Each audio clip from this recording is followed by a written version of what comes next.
Right, so my Simagic wheelbase settings for 2025. I have made a video like this a couple of months ago, but I thought I'd like to cover it again because things change and I'm going to be explaining to you why I do what I do. It's one thing sharing a photo, it's another me talking you through about my understanding of it. It may not be perfect, but it's over time that I outgrow my own understanding to these settings, and hopefully they can help you to help hone in and refine your own settings. So I will take a quick moment to make a disclaimer that force feedback settings are pretty subjective. It's literally force feedback. It's based off feel. People feel things differently. So let's have a little look here. This is for the Alpha Ultimate, but you can use this for the Alpha Mini or the Alpha wheelbase. It's generally all the same principle. Again, why I'm showing you why I'm doing what I'm doing as opposed to what I'm doing. So I'll get into some of the big changes I've done recently. In general, force feedback 100, max torque 23. I like to set my force feedback in the simulator. Smoothness on 0. I don't really see a reason why I should have this up, or I don't suffer from heat and I don't suffer from excessive forces that I can't handle, or things that are too dirty. Let's say force feedback signals that need smoothing. So I don't need that. Mechanical damper, I'm not too into personally. I've tried it many times. It can add stability. So if you are noticing a bit of instability in your wheel, a damper can kind of help smooth things out a bit. Mechanical friction is like the feeling of the tires under the road. As you're turning your wheel, you will feel a slight bit of friction. Quite a cool effect. Not into it. Mechanical inertia, interesting. I like this one. This is like when you turn left, the bits of the car keep turning a little bit, so your steering has a bit of inertia. This one here can help with consistency sometimes. It just means there's a bit more margin for error in your steering. Things are moving a lot more in your steering, and it means things are less pointy. That's the way I view it. You can max this out, try it for yourself, and then lower it down to something subtle.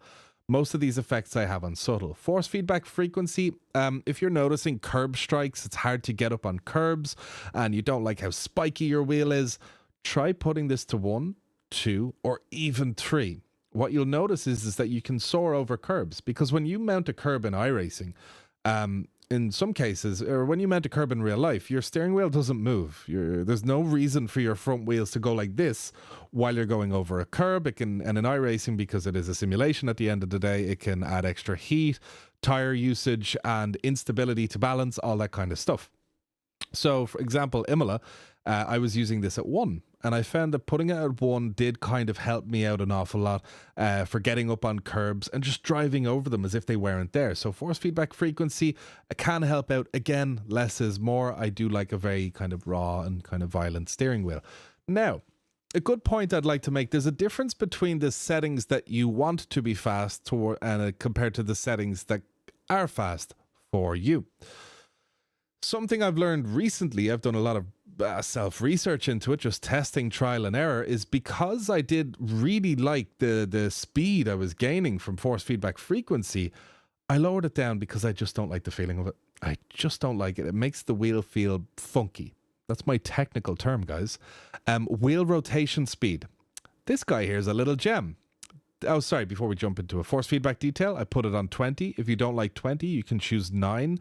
It is a 1 to 20 slider, but 1 to 9 is one system, and then 10 to 20 is a different system. I'm 95% sure of that statement.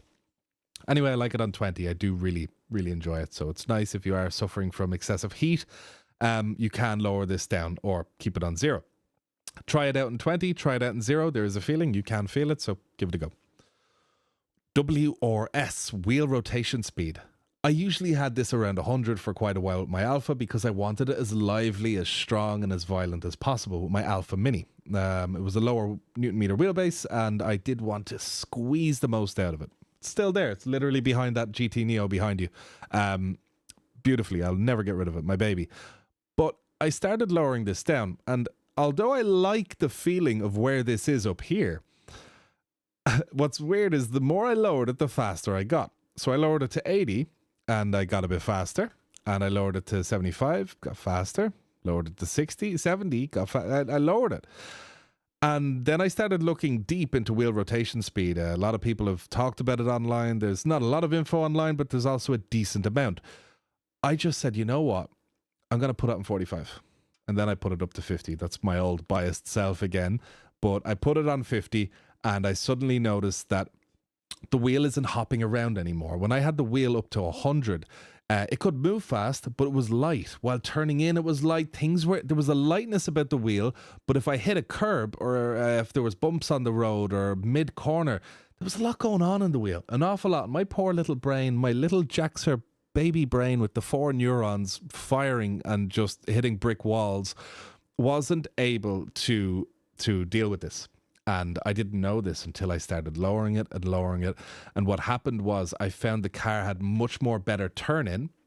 Don't know why, but it was just a noticeably better turn in. I noticed I could get over curbs a lot easier. There was less effect, whereas before the wheel had so much rotation speed that it could go boom, boom really quick when going over a curb. But now because I've lowered the wheel rotation speed, there's just a little nibble. I can really drive over curbs and it doesn't upset my own hands too much, which has again only improved speed. Again, lowering this down a bit more, there's people out there that are really dead set wheel rotation speed 0. I'm not quite there yet. I am liking the idea of 45 and 50. I'm still experimenting. I might go a touch lower. I don't think I'm going to go too much higher. I'm really getting everything I need from this little range right here. As you can tell, I'm creeping up a little bit. But yeah, wheel rotation speed had made a pretty cool difference. I have all these guys off. If you are struggling with going down a straight and you can't take your hands off the wheel because it's shaking so much, you can turn on the center damper to like 6% or 7% or something like that. No higher. This will mean that when the wheel is centered, it'll have a damper on and it'll kind of smooth out the force feedback. But when you turn in, that damper is off. It's only for the center. We'll read it out. As the vehicle speed increases, the steering wheel becomes heavier and more stable near the center. Telemetry support required, which reduces oscillations when driving at speed. So that's pretty much it. Oscillations is when you get that left, right, left, right, left, right on a motor. But apart from that, those are my Simagic settings. Pretty much I covered everything. It's quite simple. But yeah, wheel rotation speed, that's my next that's the next thing that I've been diving deep into. I do have a pretty good understanding of all these guys now. If you have any issues, link in the description, join my Discord, shoot me a DM in the iRacing chat, and I will give you as good of a hand as I can. But yeah, so hopefully this has helped you out. This should be good for all the bases. Yeah, see you on the track, guys.